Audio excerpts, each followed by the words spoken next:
Salmon హత్యతో దేశమే ఉలిక్కి పడిందన్నారు మాజీ ఎమ్మెల్యే కోరుముట్ల శ్రీనివాసులు. జగన్ కు ఓటేశారని పిన్నెల్లి గ్రామం నుంచి 1500 కుటుంబాలను బహిష్కరించారని చెప్పుకొచ్చారు. రాష్ట్రంలో శాంతి భద్రతల పర్యవేక్షణలో ప్రభుత్వం విఫలమైందన్నారు. గురజాల కాన్స్టిట్యున్సీ జరిగిన సంఘటన నిజంగా పిన్నెల్లి గ్రామంలో జరిగిన సంఘటన నిజంగా యావత్తు దేశమంతా చూస్తూ ఉన్నది. ఏమండి, ఒక నచ్చిన వ్యక్తికి నచ్చిన నాయకుడు ఓటేయకూడదా?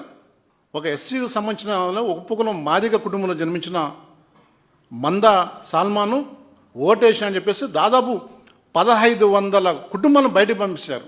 1500 కుటుంబాలు. ఏం చేస్తుంది ఈ రాష్ట్రంలో శాంతి భద్రతలు? ఏం చేస్తుంది హోమ్ మినిస్టర్ ఇక్కడ? ఏం చేస్తుంది లా అండ్ ఆర్డర్ ఇక్కడ? దీన్ని పట్టించుకోరు. హోమ్ మినిస్టర్ దీన్ని అసలు పట్టించుకోరు. మొత్తం టోటల్గా వాళ్ళు నిద్రమత్తులో ఉన్నారు. పోలీసులను మీ తొత్తులుగా చేర్చుకొని టోటల్గా ఏ యొక్క సిచ్యువేషన్ నియంత్రించే కార్యక్రమం లేకుండా అడ్డదొడ్డలుగా మీరు వ్యవహరించిన తీరు ఈరోజు మొత్తం ప్రజాస్వామ్యం ప్రమాదంలో పడే పరిస్థితి క్లియర్ కనబడుతుంది.